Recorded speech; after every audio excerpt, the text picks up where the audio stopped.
नमस्कार दोस्तों, कारवा कहानियों का मैं आप सबका तहे दिल से स्वागत है। आज मैं सुनाने वाली हूँ कहानी सुशीला की मृत्यु। 3 दिन और बीते। सुशीला के जीने की अब कोई संभावना न रही। तीनों दिन मुंशी संजीवन लाल उसके पास बैठे उसको सांत्वना देते रहे। वह तनिक देर के लिए भी वहाँ से किसी काम के लिए चले जाते तो वह व्याकुल होने लगती और रो रो कर कहने लगती, मुझे छोड़कर कहीं चले गए। उनको नेत्रों के सम्मुख देखकर भी उसे संतोष न होता। रह रह कर उतावलेपन से उनका हाथ पकड़ लेती और निराश भाव से कहती, मुझे छोड़कर कहीं चले तो नहीं जाओगे। मुंशी जी यद्यपि बड़े दृढ़ चित्त मनुष्य थे, तथापि ऐसी बातें सुनकर आर्द्र नेत्र हो जाते। थोड़ी थोड़ी देर में सुशीला को मूर्छा सी आ जाती, फिर चौंकती तो इधर उधर भौचक्की सी देखने लगती। वे कहाँ गए? क्या छोड़कर चले गए? किसी किसी बार मूर्छा का इतना प्रकोप होता कि मुंशी जी बार बार कहते, मैं यहीं हूँ, घबराओ नहीं। पर उसे विश्वास न आता। उन्हीं की ओर ताकती और पूछती कि कहाँ है। यहाँ तो नहीं है, कहाँ चले गए। थोड़ी देर में जब चेत हो जाते तो चुप हो रह जाती और रोने लगती। तीनों दिन उसने विरजन, सुवामा, प्रताप एक भी सुधि ना ली। वे सब के सब हर घड़ी उसी के पास पड़े रहते और खड़े रहते, पर ऐसा जान पड़ता था मानो वह मुंशी जी के अतिरिक्त और किसी को पहचानती ही नहीं। जब विरजन बेचैन हो जाती और गले में हाथ डालकर रोने लगती तो वह तनिक आंख खोल देती और पूछती, कौन है विरजन? बस, और कुछ न पूछती। जैसे सूम के हृदय में मरते समय अपने गड़े हुए धन के सिवाय किसी बात का ध्यान नहीं रहता, उसी प्रकार हिंदू स्त्री अंत समय में पति के अतिरिक्त और किसी का ध्यान नहीं कर सकती। कभी कभी सुशीला चौंक पड़ती और विस्मित होकर पूछती, अरे यह कौन खड़ा है? यह कौन भागा जा रहा है? उन्हें क्यों ले जाते हो? ना मैं जाने दूंगी। यह कहकर मुंशी जी के दोनों हाथ पकड़ लेती। एक पल में जब होश आ जाता तो लज्जित होकर कहती, मैं सपना देख रही थी, जैसे कोई तुम्हें लिए जा रहा था। देखो तुम्हारी सौ है, कहीं जाना नहीं, ना जाने कहाँ ले जाएगा, फिर तुम्हें कैसे देखूंगी। मुंशी जी का कलेजा मसोसने लगता। उसकी ओर पति करुणा भरी स्नेह दृष्टि डालकर बोलते, मैं ना जाऊंगा, तुम्हें छोड़कर कहाँ जाऊंगा। सुवामा उसकी दशा देखती और रोती कि अब यह दीपक बुझा ही चाहता है। अवस्था ने उसकी लज्जा दूर कर दी थी। मुंशी जी के सम्मुख घंटों मुंह खोले खड़ी रहती। चौथे दिन सुशीला की दशा संभल गई। मुंशी जी को विश्वास हो गया, बस यह अंतिम समय है। दीपक बुझने के पहले भभक उठता है। प्रातःकाल जब मुंह धोकर वे घर में आए तो सुशीला ने संकेत द्वारा उन्हें अपने पास बुलाया और कहा, मुझे अपने हाथ से थोड़ा सा पानी पिला दो। आज वह सचेत थी। उसने विरजन, प्रताप, सुवामा सबको भली भांति पहचाना। वह विरजन को बड़ी देर तक छाती से लगाए रोती रही। जब पानी पी चुकी तो सुवामा से बोली, बहन तनिक हमको उठाकर बिठा दो, स्वामी जी के चरण छू लूँ, फिर ना जाने कब इन चरणों के दर्शन होंगे। सुवामा ने रोते हुए अपने हाथों से सहारा देकर उसे तनिक उठा दिया। प्रताप और बिरजन सामने खड़े थे। सुशीला ने मुंशी जी से कहा, मेरे समीप आ जाओ।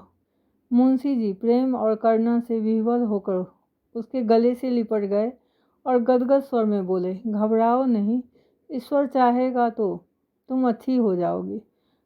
सुशीला ने निराश भाव से कहा, हाँ अच्छी हो जाऊंगी, जरा अपना पैर बढ़ा दो, मैं माथे लगा लूँ। मुंशी जी हिचकिचाते बोले। सुवामा रोते हुए बोली, पैर बढ़ा दीजिए, इनकी इच्छा पूरी हो जाए। तब मुंशी जी ने चरण बढ़ा दिए।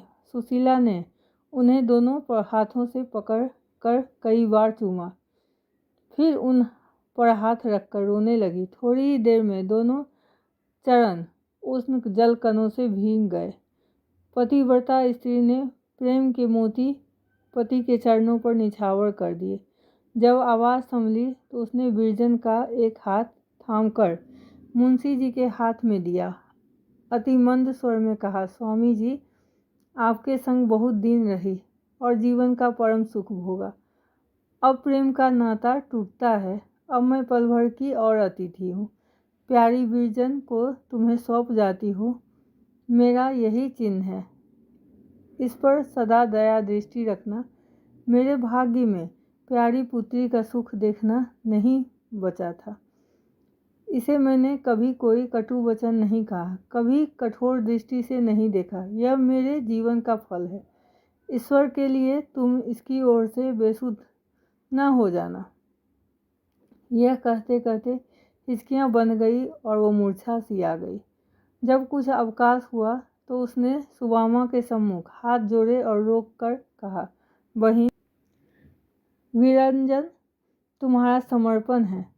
तुम ही उनकी माता हो। लल्लू प्यारे, ईश्वर को तुम जुग जुग जियो। अपनी विरजन को भूलना मत। यह तुम्हारी दीना और मातृहीना बहन है। तुम में उसके प्राण बसते हैं। उसे रुलाना मत, उसे कुढ़ाना मत, उसे कभी कठोर वचन मत कहना, उससे कभी न रूठना, उसकी ओर से बेसुध न होना, नहीं तो वह रो रो कर प्राण त्याग देगी।